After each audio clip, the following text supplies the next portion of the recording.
Dobro večer vam želim i dobrodošlicu na Bookstan. U prvo izdanje posvećujemo Aleksandri Saši Hemonu i Johnu Freemanu. Aleksandar Saša Hemon je kustos prvog izdanja Bookstan festivala, čovjek koji je osmislio i moto pod kojim se odvija No East, No West, želeći staviti akcenat na sve ono što se nalazi u prostoru između i na sve ljude koji se angažovano i posvećeno bave zapostavljenim temama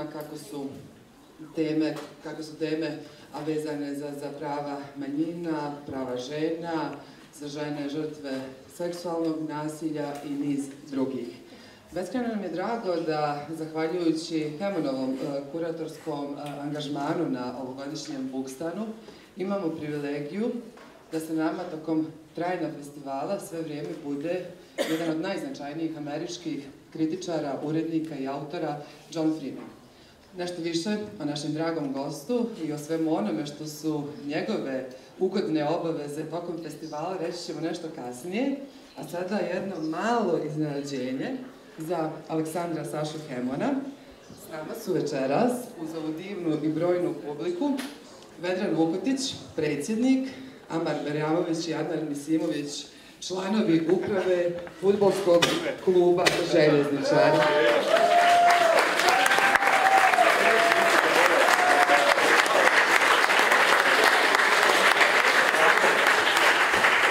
Pretpostavljam da je ovo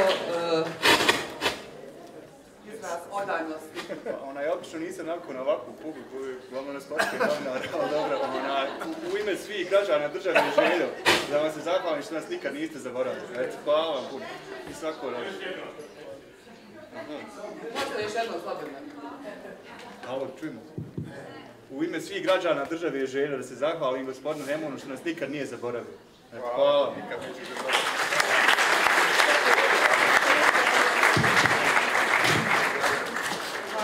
I u moje ime.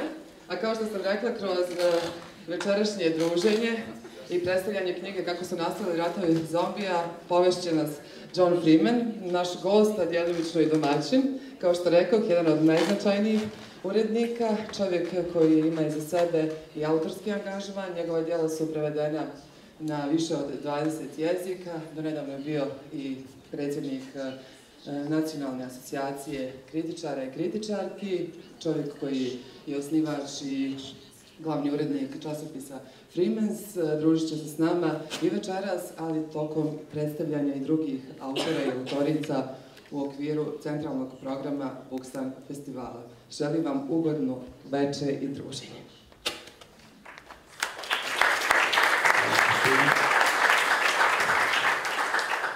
I would like to welcome John Freeman personally because he's a good friend and we spend a lot of time together. So we think of merging like a band and calling ourselves Freeman. So, but that's in the future. So. Well, thank you for coming. I happen to know that the only thing that Sasha is more dedicated to than Sarajevo is football. And that he once came to a festival like this and was the happiest he'd ever been because to the left of the presenter there was a TV playing the football game he was watching. He managed to sit through the panel while watching the football game. So I'm not going to tell you whether there's a game on right now, but I assure you this should be very, very exciting. Before we begin, I just want to say, far be it from me to explain to you the significance of Aleksandar Hemon and his work. By now it's almost a legend of Sasha winding up in Chicago on a journalism fellowship in 1992 and not being able to return to the city that he loves, where he grew up because of the siege and the war here, and how over the next 8 years he switched into writing in English and gradually assembled one of the most fabulous and exuberant vocabularies and linguistic styles that the English language has seen in the last 50 years. That in the 6 works of fiction that he's published to date, that he has narrativized the loss of this city, has mapped himself onto Chicago, and mapped himself onto the Sarajevo that he left behind. And what's so exciting to me now is that in this, his 6th work of fiction, Aleksandar Hemon is doing something very different. In the past, all of his characters have been saturated in history and pastness, have been people sort of locked out of time, have been out of place. And now he's writing about an American named Joshua Levin, a failing screenwriter with a girlfriend and another girlfriend. We'll get to that later. Who is trying to write the great American screenplay, The Making of Zombie Wars is the title of the book. Zombie Wars is the screenplay that he's working on. But Joshua, unlike many other Hemon characters, is living his life entirely in the future tense. And he's living his life trying to map himself onto the great narratives of American film and to some degree on American empire. So I want to begin by asking Sasha, what sparked the change in your work with this book? It feels like a marked change, and I wonder if you made it with deliberation. We had agreed that he would ask in English and I would respond in Bosnian, but we will go in and out of that because in some ways I have to speak a little bit about this book in English because there are certain, not terms, but ideas that are more presentable in English. At the same time, of course, I'm in my hometown and the book is translated into Bosnian. So let me start by responding in Bosnian. Kao što mnogi od vas znaju, ja sam napisao scenarij sa Jasmom Žbanić za komediju Otok ljubavi. To je trajalo nekoliko godina i bio je vrlo zanimljiv i velikodušan proces. Utoliko što sam shvatio da je komedija najrizičnija forma, najrizičniji žanr. Zato što jednostavno jednačna komedija, naročito u filmu, ali i u književnosti, je to da ako to nekome nije smiješno, to je momentalno mrtvo. Dakle, projekat narativni, da li je film ili knjiga, je mrtvo rođenče. I da taj rizik, dakle, za razliku od dramske situacije u filmu ili književnosti, ozbiljnije projekta gdje se razumijevanje čitavca ili gledalca može doći sa izvjesnom odgodom, dakle neko može da se bavi filmom ili knjigom 10, 15, 20 dana ili 2 godine pa da se vrati tome. U komediji, ako to nije smiješno prvi put, nikad neće biti smiješno. Tako da je to meni bio izazov kao takav, htio sam da se upustim u taj rizik, da se upustim u taj nestašluk. Why don't you explain to me a bit about this risk? Because one thing I understand is that the type of humor that is often played in Hollywood films and that plays in America is quite different from Bosnian humor, and I wonder if you can parse the difference of those in how you put together this book. Well, Bosnians we like to think that we are very, very funny, and we often are, and often inadvertently. Mi mislimo da smo smiješni, da ima, naravno, Sarajevo i čitava Bosna i Hercegovina imaju čitav žanr šala u kojima su Bosanci glavni likovi i u kojima se predstavlja čitava jedna filozofija života i zajebancije. Međutim, ja mislim da pored tih karakteristika koje su tipične za ovu kulturu, za ove prijedjele, postoji, ja mislim, nešto što je malo veće i barem se na istočnu Europu može primijeniti, a vjerojatno na mnoga druga mjesta na svijetu. A to je nešto što u Americi nije baš prisutno. U Americi postoji striktna podjela rada između tragedije i komedije. Ono što je smiješno nije žalosno, ono što je žalosno nije smiješno.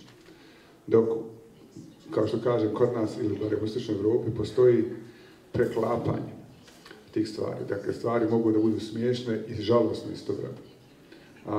Najbolje je to izrazio Nabokov koji je napisao Čehovu, da je Čehov pisao tužne knjige za ljude sa smislom za humor.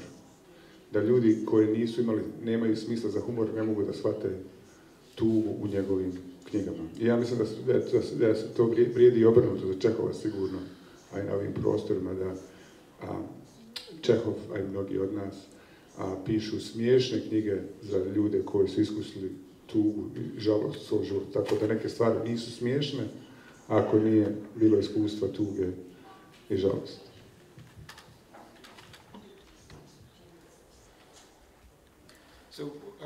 you once told me a story that you were working on this book over time, and it drew from an experience of being in a screenplay class, much like Joshua. I wonder if you could talk about that class and what you learned about Americans in it. I will respond to this in English because English is the best screenwriting language in many ways.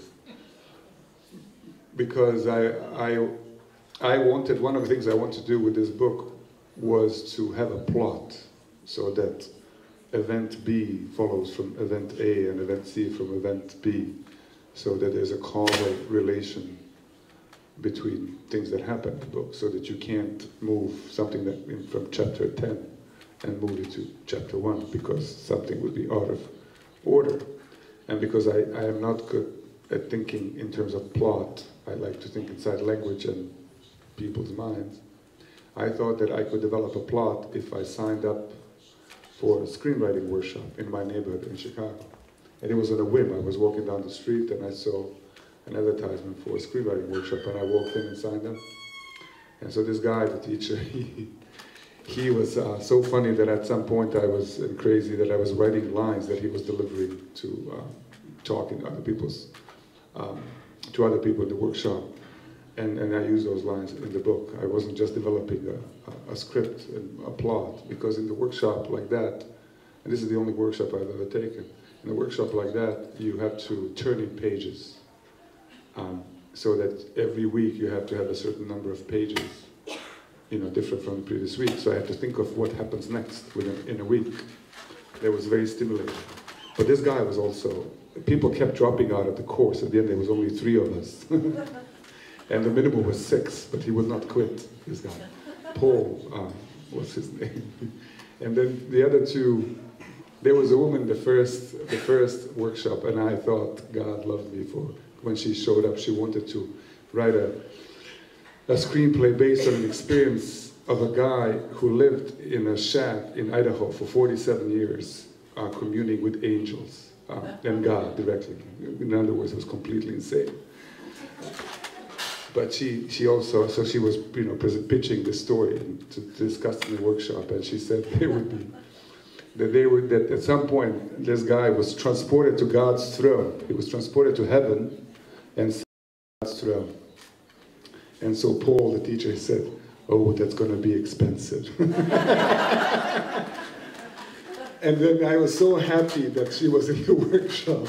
I was gasping, "Thank you, Lord, for this." But then she dropped out because Paul was not a good teacher.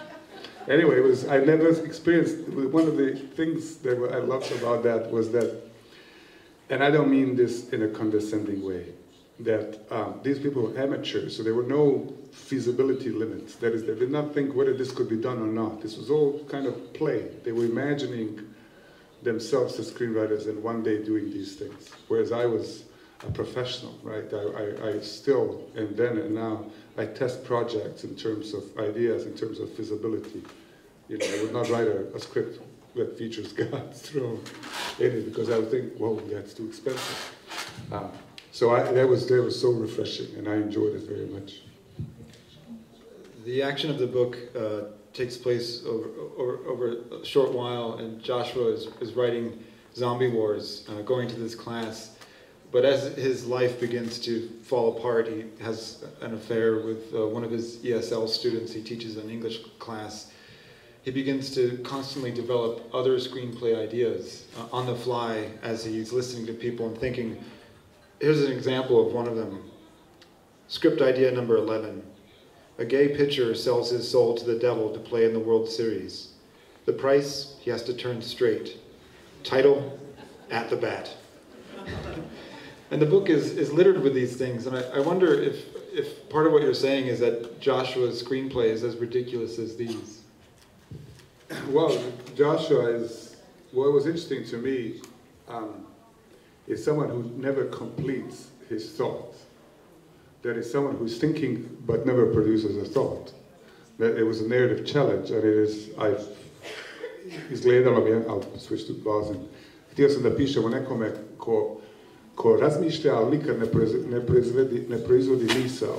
To je bio onako izazov narativni, a isto tako intelektualni. Dakle, da budemo prisutni dok Joshua proizvodi svoje misli, odnosno ne misli, nego dok je u procesu razmišljanja, da nikad ne dobaci do kraja misli. U tom smislu njegovi nacrti ili ideje za scenarije nikad ne prebace, osim preko tog početnog paragrafa, što bi se na engleskom scenarističkom jeziku reklo pitch. Dakle, kratki opis tog scenarija. To mi je bilo zanimljivo zato što je taj koncept u kojem ima razmišljanje bez proizvodnje misli, jer to je vrlo prisutno u američkoj kulturi na različite načine. Dakle, čitava industrija u Americi zasnovana na tome da se ima mišljenja, a da se nema misao, što bi se reklo. Ali s druge strane mi isto u tom smislu je Joshua sličan meni, moram da priznam, da meni se stalno motaju ideje po glavi, na različite zaplite i ne scenarije koliko književne projekte, ali ja stalno eliminišem te ideje, dovoljno sam, jer nisam amater kao ove moji kolege, stalno razmišljam u smislu mogućnosti ostvarivanja i stalno ih testiram i stalno odbacujem sve te gluposti koje mi non stop padaju na pamet, inače bi bilo to nepodnošljivo. Tako da je Joshua, kako bi rekao, ekstremna verzija jednog dijela mog uma. The screenplay that Joshua is working on is a typical American zombie apocalypse film. There's a virus that's been accidentally let loose by the military. There's a Bruce Willis style hero who's going to solve this all by himself. There's undead zombies walking around. But I wonder if you could talk a little bit about this, because this type of film is nonsense, obviously, but it must speak to a greater urge. And I wonder if you could talk about what that means in America, what you think what kind of projection it is, and why it is you feel like Joshua would come up with this. Is it mere opportunism, or are you saying something about the way that we internalize projected fears as well as projecting? Well, that's an interesting question. I had been writing this book, and I had written it, and then there was a refugee crisis in Europe, and then the way that the refugees, those masses of people trying to make it to some place where it could be safe and not hungry, they were entirely presented as zombies very, very often. They osvište Bosnian. Oni su bili gladna masa koja nije imala individualiteta, čiji razlozi za djelovanje, porivi nisu bili jasni, bili su taj organizam, tako su predstavljani u Evropi, u zapadnoj Evropi, u Americi duše, i Trump ih još uvijek tako predstavlja, kao tu neku silu koja prodire u naše prostore i da ako ih pustimo, proždraće sve. I to predstavljanje izbjeglica nije novo zato što je to već postalo taj simbol, ta posuda u koju se izbjeglice mogli staviti. To postoji još od nekih godina. Ja nisam izučavao te filmove američke o zombijima savremena, ali ja sam nekad bio, zapravo sam se pravio da sam filmski kritičar sa posebnim interesovanjem za horror filmove. To se dešavalo prije rata. Čim je rat počeo, izgubio sam interes za horror filmove, pošto je bilo dovoljno horora na drugim stranama. Ali klasični horror filmovi 60-ih godina Georgea Romera su se bavili i formulisali su zombije na taj način. Zombiji koji plaše američku buržoaziju, zato što postoje kao masa. I ti strahovi su bili izraz strahova američke buržoazije od studentskih masa, od masa afroamerikanaca, od masa imigranata. I taj strah od masa još uvijek ne da je aktivan, nego možda nije bio toliki još od 60. godina. I u tom smislu, ja nisam time naučno bavio, ali izgleda da je ogromna količina zombi narativa u američkoj kulturi. Ona je vrlo simptomatična za taj strah koji živi dalje, strah od masa koji dolazi u naše prostore. I'll just finish in English. I also think that the strange thing about American culture is that it's processing its anxieties and deep fears mainly in the field of popular culture, not in the field of high culture, or relatively high culture like literature or theater or let alone opera or music. all of its traumas and anxieties and fantasies and are processed mainly in Hollywood and television these days. So that the proliferation of zombies speaks of this fear of masses. The proliferation of superheroes. Now you cannot have a superhero movie with fewer than 4 superheroes in the movie, because 1 or 2 are no longer enough. It comes out of this anxiety about the loss of the superpower status of the United States in the world. I sometimes think of this book, I just read it today for the 3rd time, as a kind of unlikely twin to Lazarus Project. It's another book in which the larger context is America going to war with Iraq, an illegal war. It's a book in which migration and immigrants and the spectacle of immigrants is brought into play. There are 2 threads. There are Bosnians now in the background rather than in the foreground, and then there's an American kind of on his search. I wonder if you found, well, number one, why set this back in the Iraq War rather than in sort of contemporary conflicts?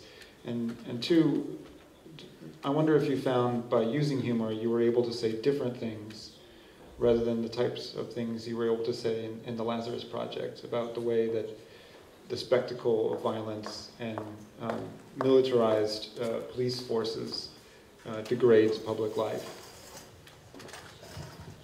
He's good, Mr. Freeman.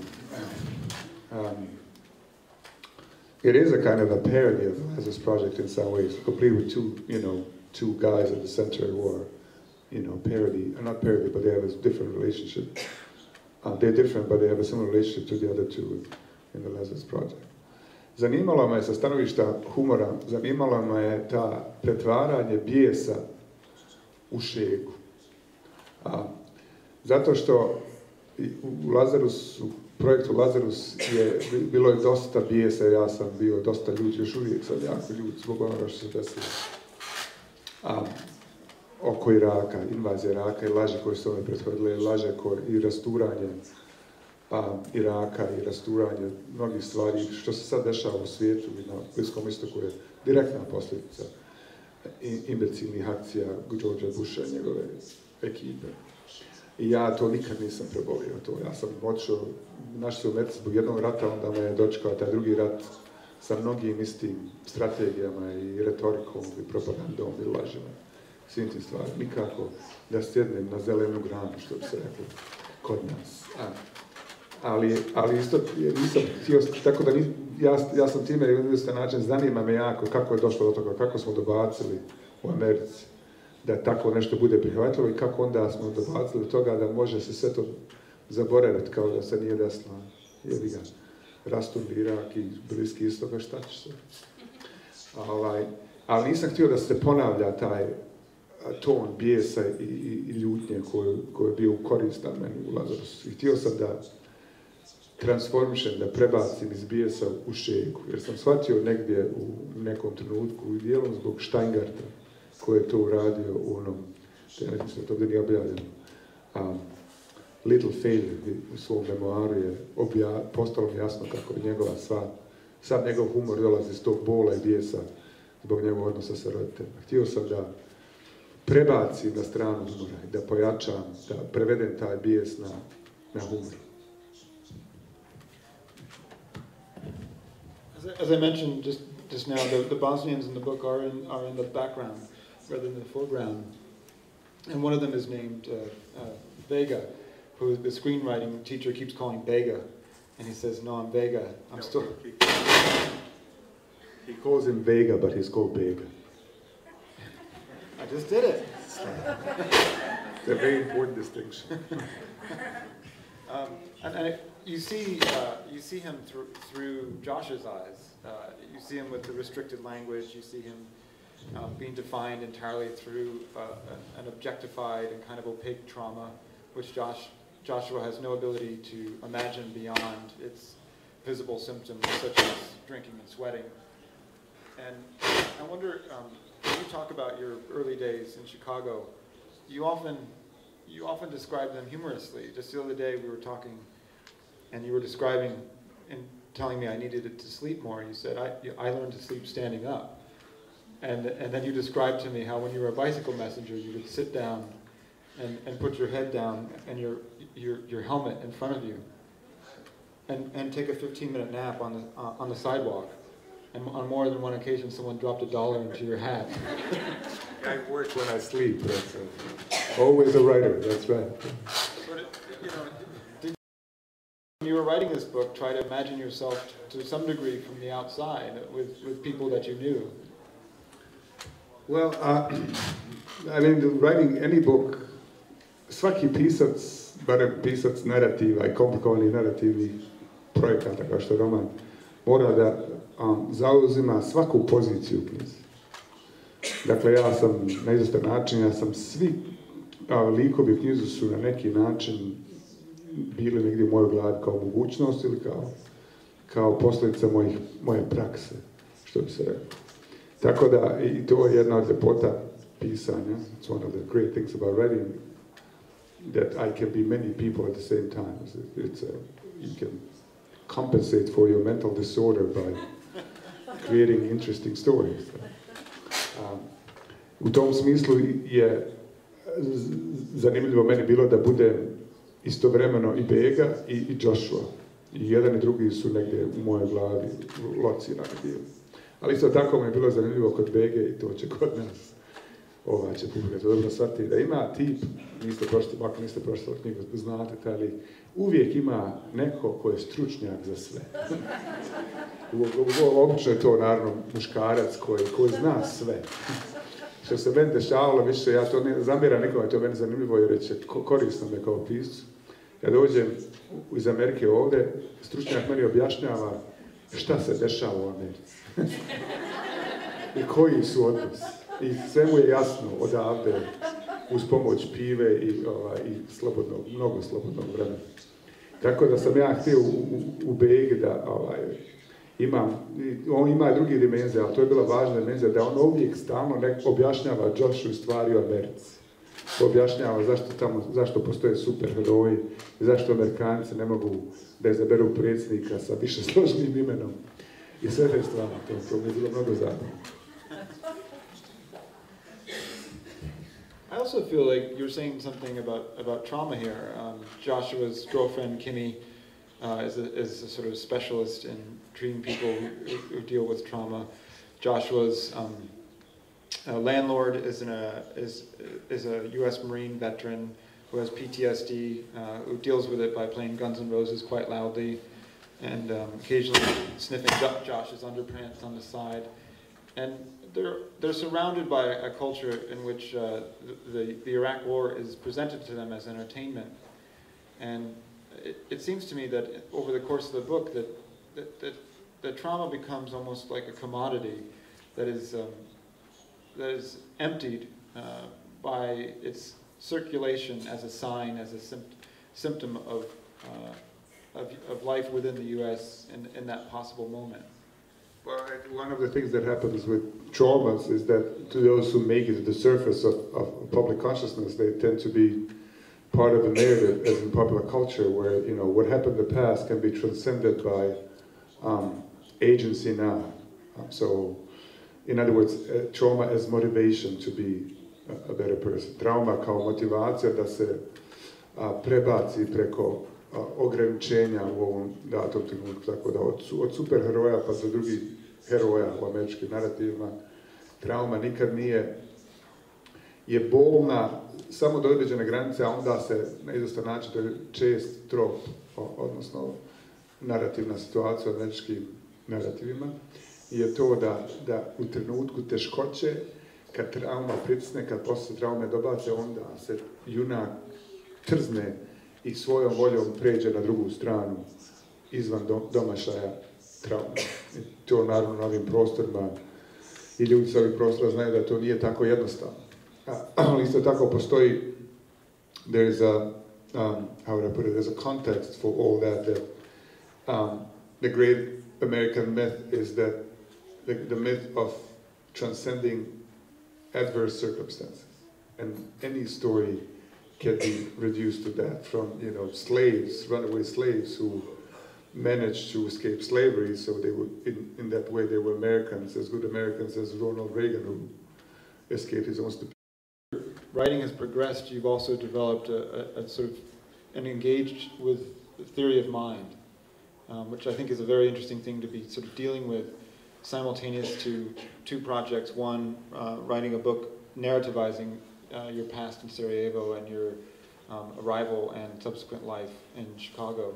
And this book, a book in which a man can't even finish a thought. And I wonder if you can talk a bit about these two books in context of theory and mind, and what you feel like, if you believe in it, it means for narration and literature. I'll speak a little bit in English and then in Bosnian. So there are two competing concepts, I think, in human psychology, particularly in terms of perception of a literary text, in my mind. One of them is empathy, where emotional connection with the characters, which is often pity or sympathy, is what drives the interaction between the reader and the text.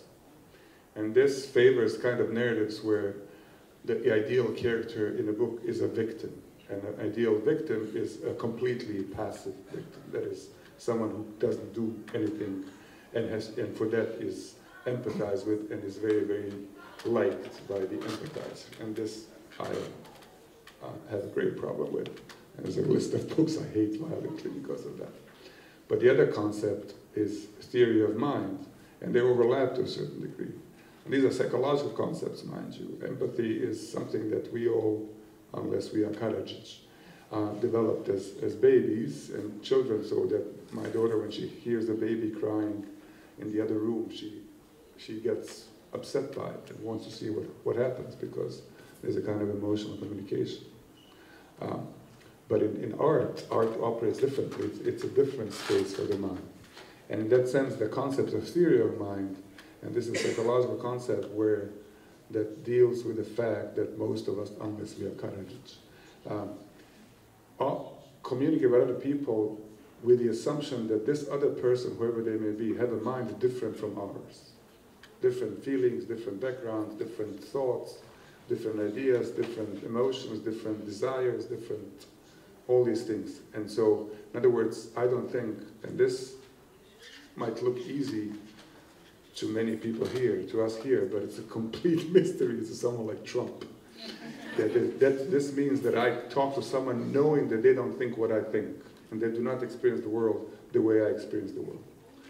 I tako da meni u književnosti zanimljiva ta situacija, ta teorija uma, situacija u kojoj su moji likovi i drugi ljudi, ili meni kao čitaoci, samo kao pisac, koji nisu ja. Ima izvestan naravno dio u kojima se preklapamo, ali mi je zanimljivo da pišemo ljudima koji nisu kao ja, koji su slični donekle, ali onda mimo toga nisu slični. Da emotivna identifikacija nije dovoljna za tako nešto. Tako da ja volim da pišem ljudima, našto muškarcima koji su priglupi, bezobrazni, zli, a istovremeno nisu Karadzić, nego su ljudi koji čine greške i upetljavaju se u vlastite kućine i donose pogrešne odluke i nisu u stanju da učine stvari koje bi trebalo da učine, koje čitalac zna da bi trebalo da učine. Well, in some ways that perfectly describes Joshua, because he has no ability to imagine the internal life of anyone else, which means he's, in some ways, a perfect screenwriter, because the screenplay has to show people doing things and the consequences of their actions. It can't show internal life. That's, in some ways, the life of literature. And so this book, your other books have different modes of movement. You know, they perambulate, they crab walk, they saunter. This one has a jaunty run, because it seems like every time that Joshua makes an action, because he has no ability to imagine the internal life of anyone else, there are immediate cascading consequences. Well, he thinks about other people, but he cannot produce a thought about them. So this is this mode of constant but insufficient engagement with other people. This to me was interesting. In other words, he's passive because he doesn't quite make decisions. He puts himself in relation to other people but never makes a decision about what to do with those other people. But he's at the same time constantly in contact with other people. And so ta pasivnost lika koji ne izbjegava donošenje odluka, zato što je svijet mu nije dovoljno stvaran i ljudi nisu dovoljno stvarani, je s jedne strane narativno ograničenje, s druge strane sam htio da to bude zanimljivost te situacije u kojoj on stalno u kontaktu sa drugim ljudima, ali i stalno izbjegava situaciju koju mora da donese odluku. Mislim, to ima, ja sam pretpostavio, nadao sam se, još uvijek se nadam, da to ima komični potencijal, da je ta neodlučnost, nesposobnost da se dovrši misao kod Joshua, da je to dobar materijal za komediju. For instance, Joshua, I won't give away too much, but he rather unwisely takes up one of his students, a Bosnian woman named Ana, on her flirtation and goes to a party. And he's been teaching her the future tense in English, as in when you arrive at the party, everyone will have had a good time. And she's using this to flirt with him. And as soon as Joshua arrives at the party, she introduces him to her husband, with a very big knife in his hand, and is slowly butchering a lamb with its head and all. And every time he chops at the lamb, the lamb's head pops up. And in my head, this thought bubble comes up, and I think, by the time you touch her, you will have been in trouble. Right. And I wonder if you could talk a little bit about that, because it seems like that's an ongoing joke through the book, is that Joshua's inability to imagine the future consequences, even as he's teaching future tense to his students. Ovo mora na bosanskom. The future tense, future perfect tense na engleskom ne postoji ekvivalent kod nas. Moja prevoditeljica Irina Žlaf, ne znam je li ona ovdje, ona je heroj rada i napretka u svakom smislu. Mi smo zajedno se borili sa tim. Ona je uglavnom, ja sam samo neke primjedbe i sugestije dala. Ona se borila sa tim zavrzlamom engleskog jezika da bi nekako prebacila to na naš jezik. Ali činjenica je da Joshua pokušava da kao pomogne tim imigrantima kome predaje engleski, kao što sam ja nekada, tako što ih uči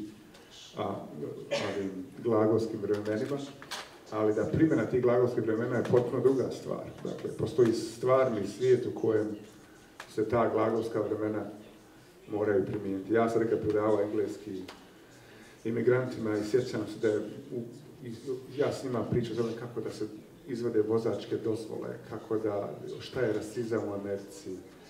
Mnoge druge teme koje su nekako bile vezane za to šta će se desiti kad izađu na ulicu. A sjećam je bila jedna lekcija koju su se mi morali baviti po planu i programu, a to su bili nepravilni plurali. Odnosno, ja nepravilni kao ox, oxen, goose, geese i slične stvari. So that I thought, I mean, why they need oxen? Why they need to know that the plural of, to use future perfect for an immigrant, this is so far down the road and it's not necessary, and there have been a number of American presidents who do not know that such a tense exists. So it's really not a pressing issue in any way. So I wanted Joshua, htio sam da Joshua se bavi tom gramatikom, a da nema kao izraz odsustva kontakta sa stvarnim životima i stvarnošću svojih studenta.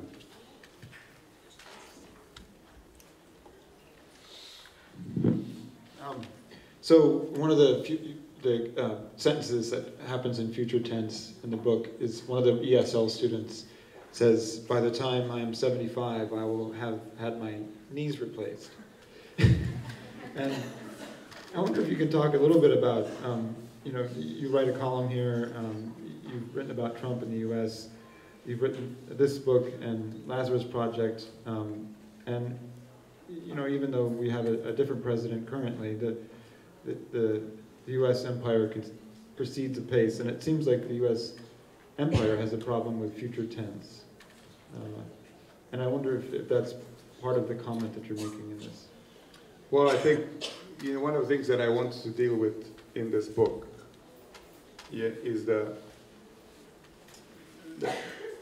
Joshua does in some ways what the American empire did at the same time, except he's not going to Iraq, he's going to have an affair with a Bosnian woman. Dakle, Joshua ne srlja u Irak, nego srlja u Bosanku. To je komplikovana situacija, kao što vi mnogi od nas znaju. Dakle, srlja u vlastitu propast time što misli da će to nekako da izađe na dobro, zato što jednostavno tako se osjeća. U vrijeme rata u Iraku bila je propagandna priprema za Irak, lažno oružje masovnog uništenja i sve te neke lažne priče o Sadamu Husseinu i potreba i lažna veza sa terorizmom i tako dalje. Ali isto tako bilo važno to da je Bush čitavo vrijeme sebe predstavljao kao nekoga ko svojim utrobom, guts, osjeća da treba to da se radi. Jer postoji floskula koja je dominantna u američkoj kulturi i uvijek je bila da su osjećanja istinitija od misli. That feelings are more authentic than thought. And so that because Bush and many of the people around him and many of the people not around him were feeling that it was the right thing to do. And so they were very proud that they did not think about it at all. It was a sign of an authenticity of the action. It was true and honest and decent, and which is also in some ways a moral problem, because now no one can, begrudge them for that. It felt right at the time, and then it wasn't. And so I wanted Joshua, ja sam htio da Joshua bude tako da ga vode osjećanja, jer on nije u stanju da proizvede misao, da analizira vlastite životne situacije, da ga vode kao samo što su njegove osjećanja seksualne prirode. On je drčan, što se reče. I onda srlja u vlastitu propast i ne može se zaustaviti. I u Joshuina se putanja završava nasilje. On razbiju beku. I feel like this is going really well. How about you? Well, no one's leading, but maybe the door is locked. Since you mentioned feelings, I want to talk a tiny bit before we move on to some other things you're working on now.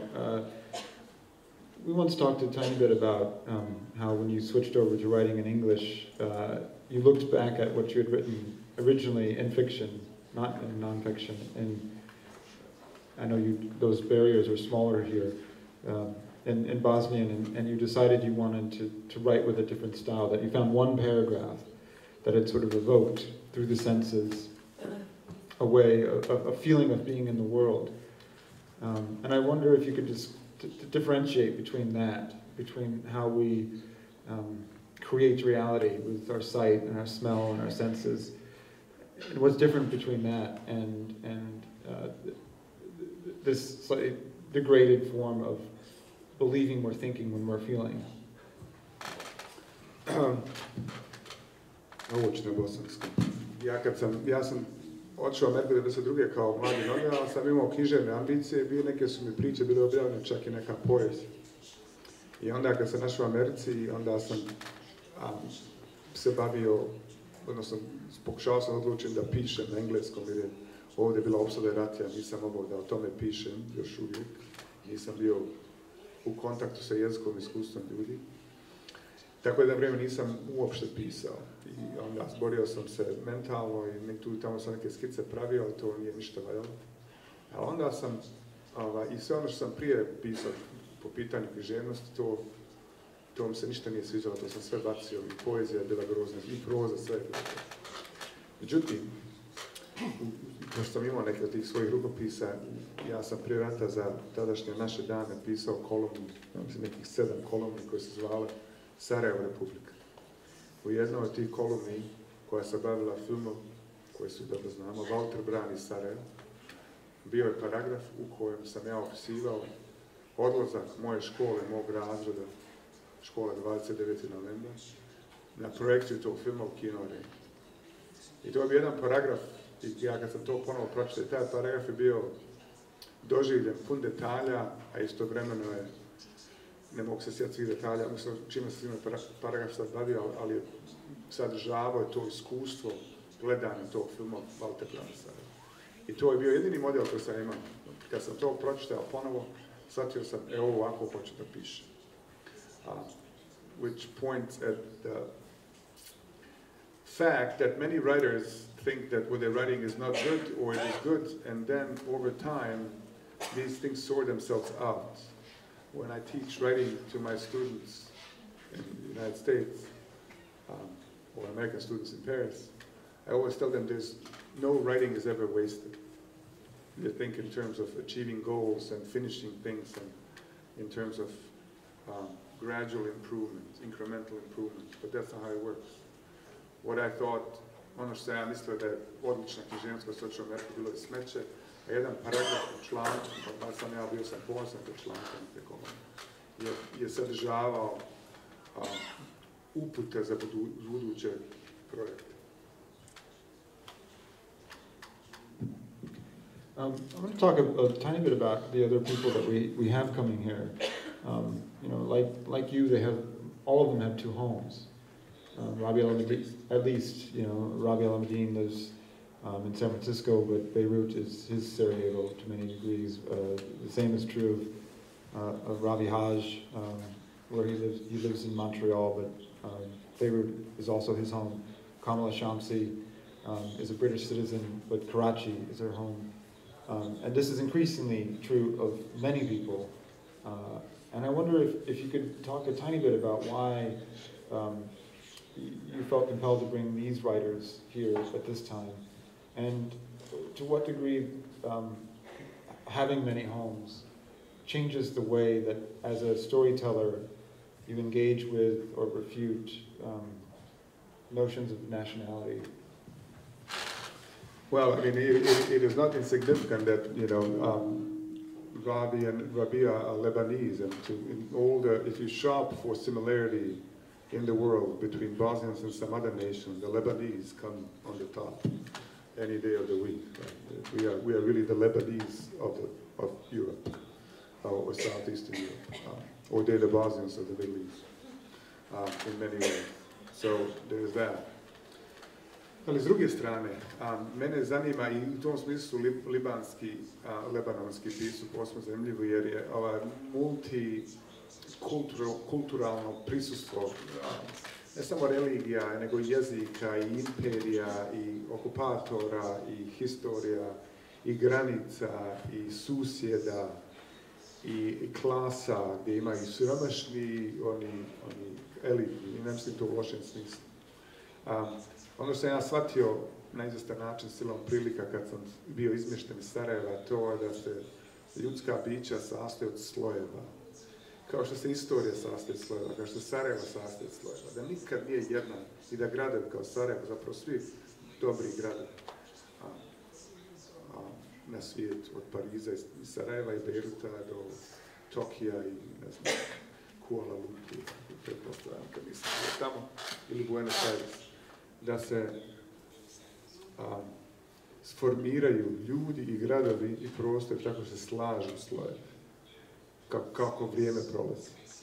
Tako da ja nikad nisam jedna stvar, to je relativno lako bilo praktikovati u Sarajevu prije rata, onda je tokom rata malo teže bilo praktikovati, a i poslije rata je teže praktikovati. Nigdje to nije lako praktikovati. Drugim riječima, da sam ja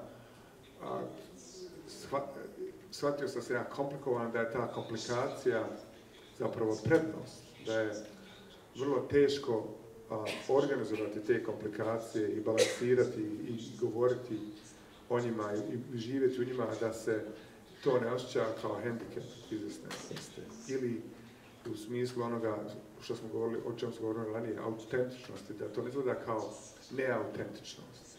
Jer jedna nacionalistička floskula je da samo oni koji imaju jasno definisano nacionalno biće, identitet, nacionalnu suštinu su zapravo istiniti. Jedna od njih nacionalističkih, fašističkih floskula je da su stvarni pripadnici naše nacije nikad nisu u gradu, da su uvijek korumpirani prisutnom drugih i i zajebancijom i pićem, ne znam čime, a da su pravi istiniti pripadnici našeg naroda, negdje su u šumi, negdje su u nekom selu nekontaminirani svim tim utjecajima, svim tim slojevima. Dakle, da su oni istiniti, imaju samo jedan sloj, imaju jednu, možda vijugu kao aspirin, što ima, da se može napola prepoloviti.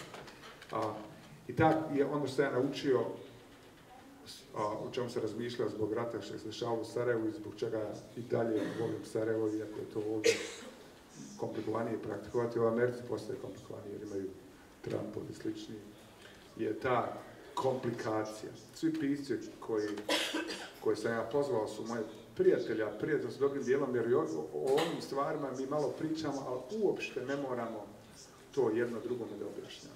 To je nama, ko što znamo da na ruci imamo 5 prstiju, tako znamo da je ta komplikovanost nešto u čemu živimo i da je ta komplikovanost zapravo prednost, nešto što nam je vrijedno i važno, čemu uživamo kao pisci, ali isto tako kao civili, kao ljudska bića. One other thing these authors share, and I think maybe I'll ask them a few more questions, and then would it be okay if they ask you questions? Sure. We'll take some questions from you. Sasha is one of the best oral storytellers I know. So is Rabia, so is Mona, so is Kamala, so is Ravi, and they are also incredibly funny. And I wonder if you can talk about the political uses of humor as a way of restructuring the narratives that politics and power present to us as a given. Well, one of the symptoms of fools who think they have power, that they are going to change the world, say Trump, is that they take themselves far too seriously. They're completely devoid of a sense of humor. And in other words, it is closely related, an absence of a sense of humor, to taking oneself too seriously, self-importance. Ja mislim da je to, s druge strane, ljudi koji imaju iskustvo lično ili kolektivno, istorijsko, kao što su Bosanci ili Libanci, da niko nije dovoljno važan da može da izbjegne kuršumu istorije, što bi se reklo, ima izvjesna prednost tome da ne možemo da shvatamo svoju važnost ozbiljno. Ja nikad neću biti dovoljno važan da će me to štititi od istorije i svih mogućih ishoda koje istorija može donese u moj život. Drugim riječima, ja znam da ne mogu da prevaziđem istoriju kao što Trump i slični ili Bush misle da mogu u svojom voljom samo da se prebace s druge strane istorije. To je što drugim riječima nikad neće biti predsjednik ičega u životu. Ali to istovremeno to daje izvjesnu vrstu i količinu slobode. Isto tako omogućava, i to je vrlo korisno za pisce u tom smislu, Ravi i Rabija i Mona i svi ljudi koje volim i znam, omogućava da se obraća pažnja na stvari oko nas, na neke projekte genijalne, spektakularne, imperijalne, projekte koji mijenjaju istoriju za milijone, stotina hiljada ljudi, nego za ljude s kojima pričamo, za ljude kojima se družimo, za ljude sa kojima smo istom društvenom, kulturnom ili fizičkom prostoru. I think that, I will paraphrase this a bit in English, that the advantage of not taking yourself too seriously means that you have to pay attention to other people, because if you're not that important, then other people are likely as important as you are, and that means they're interesting, and because you're not important enough, I do not, and my friends, the writers I like, and my friends who are not writers I like, they do not plot gigantic projects that are going to show the world how great they are. We just go about our business of dealing with human beings who are fascinating and fun, and funny and also horrible and evil. One last question about humor. There was an old theory about humor, I think it might have been Freud's, that one of the reasons we laugh is that we break a taboo. And I've sat at far too many dinner parties in the United States where people bring up some vulgarity, and usually sexual or something, and say, look, there's no more taboos. But I find, you know, if you read Mona's books, if you read Ravi or Rabia's books, if you read your books, there are plenty of taboos, but they happen to have shifted into a different realm, and I wonder if, I'm not saying that humor is breaking taboos, but I wonder if you can talk about the ones that you would like to break, the ones you enjoy breaking, not just about, you know, people taking themselves seriously, but other things. I like to wear Speedos wherever I go, but my wife prohibits that. That's the only taboo. But I have a different theory of humor, and I will say it in Bosnian first, the story, and then I'll talk about my theory in English. Kad sam ja prvi put došao u Sarajevo nakon rata 1997. I ovdje su bili porodice jedna, oni su meni bili ko rodbina i moje porodice, ali nisu bili striktno, strogo govoreći, nisu bili porodice. A oni su svi bili ovdje, živjeli se zajedno, 10 njih bilo, skupile se 3 porodice u jedan stan na Marin dvoru, direktno preko Vrbanja snajper pucao u stan. I glad, to ne treba ovdje objašnjavam, glad, nema šta se jede, svako malo neko izađe da traži neku hranu, ne nađu ništa, nađu kafu, nađu cigare. I jednom se neko vratio sa jednim krompirom, smežuranim, uvelim. Niko nije vidio krompir, ne zna se koliko dugo. I onda su... I šta će njih 10 sa jednim krompirom? Ali onda, pošto niko nije vidio krompir, ne zna se koliko dugo, i pošto nije bilo televizije, ne zna se koliko dugo, onda stavili krompir na sredinu stola i sredinu stola i gledali krompir. I oni kad su to meni pričali, oni su se strašili, a muž žene koja je bila ko baka, Josefina, je umro u ratu od moždanog udara. Oni su me pričali, oni se smijali, to je, bacali se, kod ja ne znam kako su gledali krompir u ratu. And so I understood them at the time, with my theory of humor, if I have it, it's based on that. And in the many stories that people in Sarajevo told me, and still tell one another about the war, they're terrible stories and no one is suppressing those. But many stories are told as funny stories. And there were also there was a whole genre of jokes about Sulja and Mujo, the star characters, under siege or in the war. The way I think about it is this. War reduces people's agency. If you're under siege, you have no agency. You have no way to change the outcome of your life or history. In other words, you are a victim. And the narrative you are part of is you have no influence in it. But after you have made it through to survive it, then you can reconfigure the story and choose the outcome. So that the story about the potato was sad during the siege, but once they survived, it was fun. And it was a kind of a triumphal reconfiguration of the narrative. And they chose how to tell it. They did not need pity anymore. Now they could laugh about it. And so humor becomes a function of having agency. And this is why suppressed people of Eastern Europe and so on, are prone to humor, or Middle East. And people who have power, like Trumps and Bush, are completely and absolutely humorless because they practice their agency, their narrative agency, by way of, deploying troops to invade countries.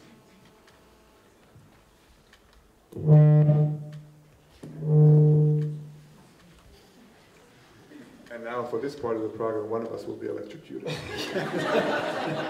By the time the program is over, I will have been dead. I wonder at this point, you all probably have some questions for Sasha about this new book or previous books or his theories on many things, on why Speedos are superior to underwear, why he chose some of the writers to be here. Does anybody have a question? You can raise your hand and...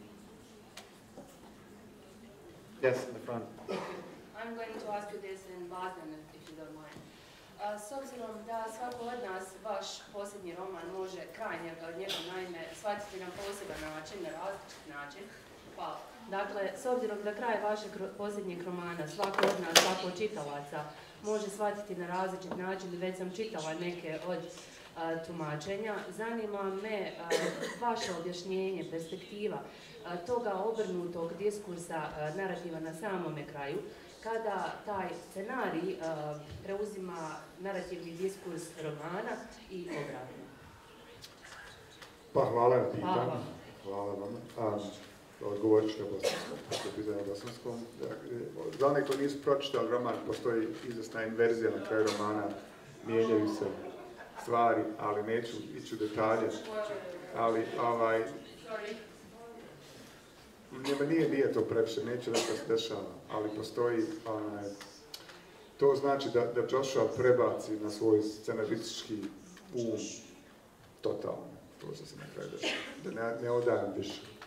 Da ono što je njemu izgledalo nestvarno na početku, izgledam stvar na kraju i opet.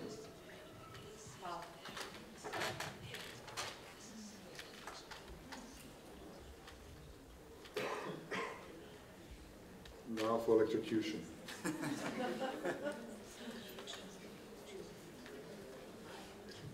Anyone else? Yes, in the back.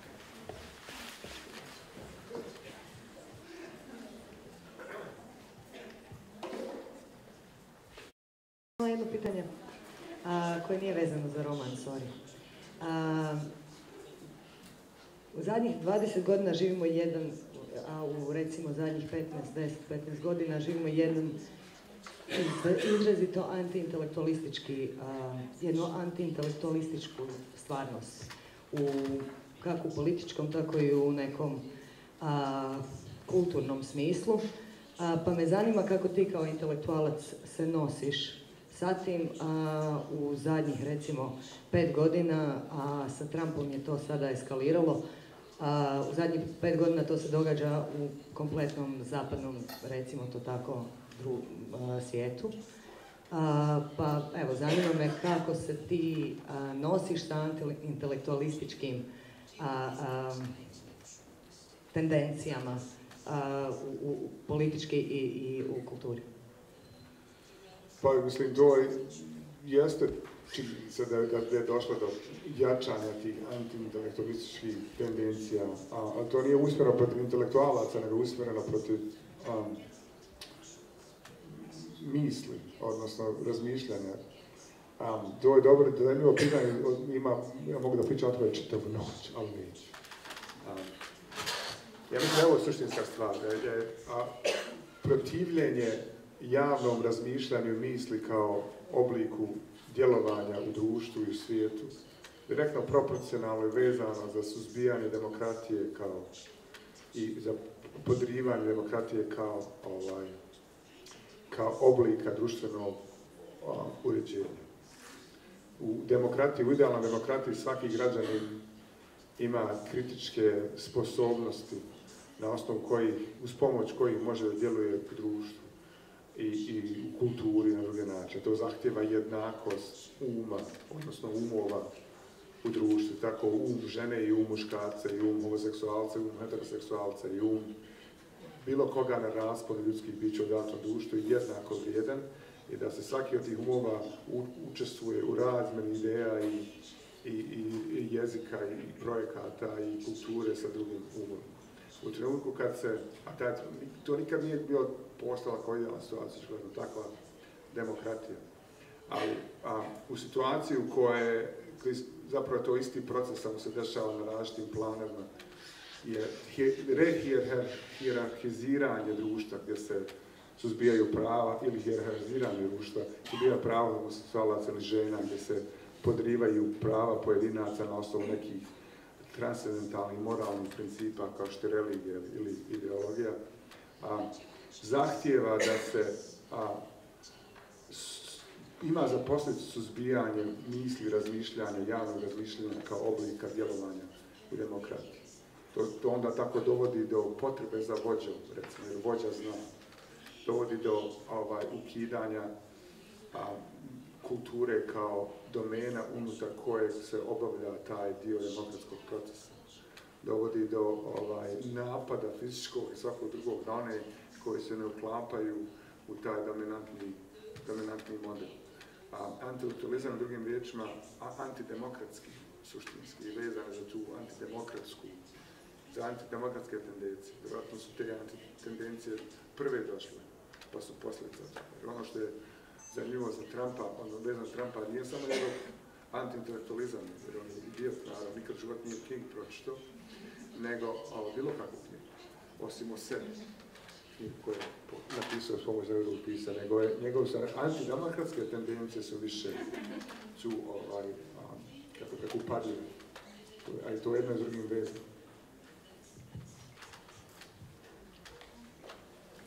Gospodin Divljan. Pitanje za voditelja.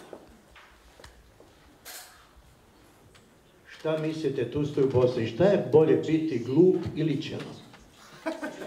Pitanje za vas. Ćao. Ne za njega. Ne za njega. Pitanje njemu.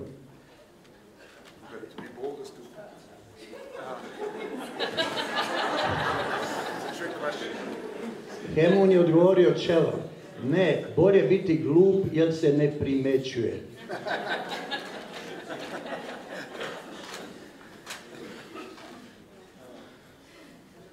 Pa primijetilo bi se večeras. I really hope at some point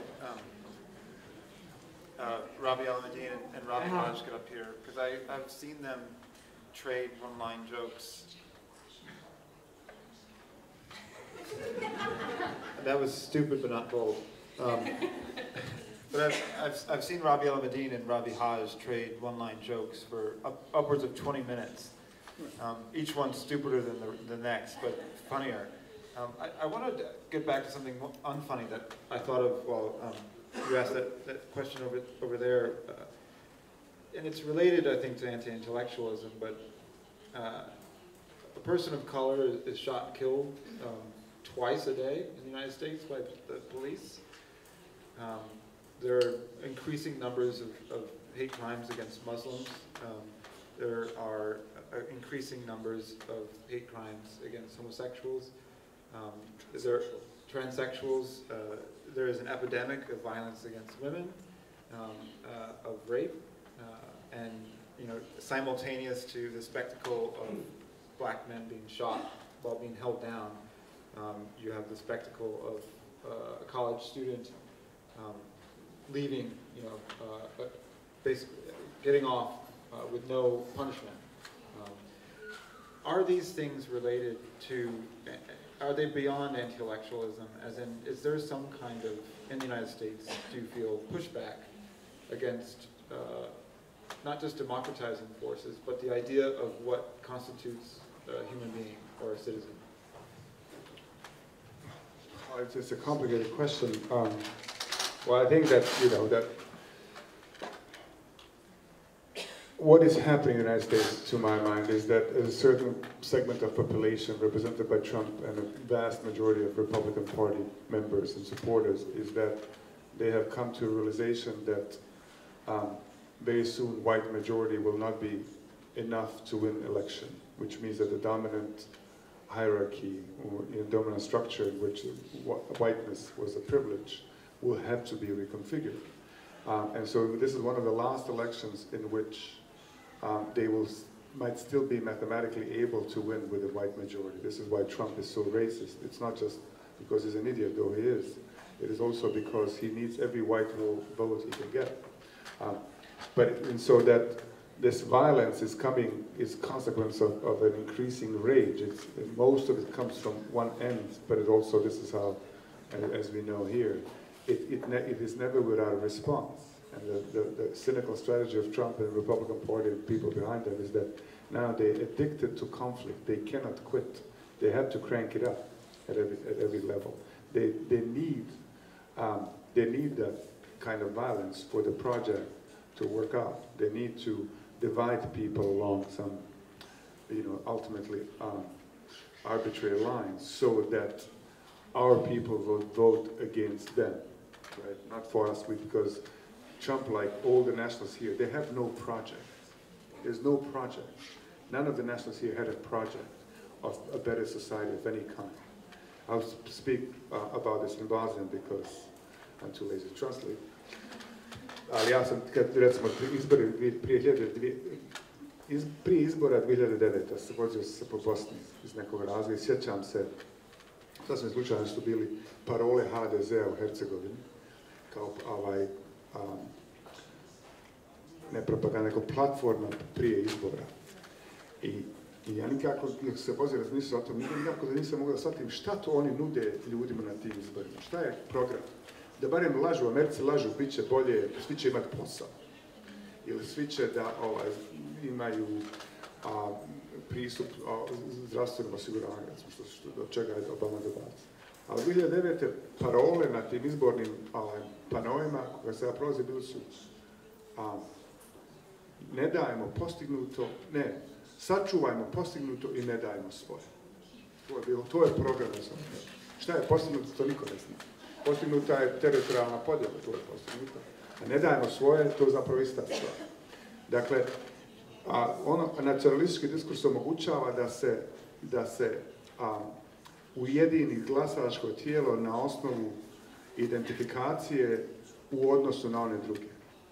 A to omogućava da nema nikakvog političkog programa. I u ovom trenutku Republikanska partija Trump on zapravo nema nikakvog političkog programa. Oni imaju samo program da kreiraju konflikt, da stvore konflikt na osnovu kojeg će bijela većina, oni se nadaju da dobije na izborima. Ako se to ne desi, ta bijela većina će de facto postati manjina i onda će da se ponašaju kao da su opresivna, da su zanemarena manjina, potlačena manjina i to će onda dovesti do više nasilja. Tako da, budimo bez brige, dobrobiti neće.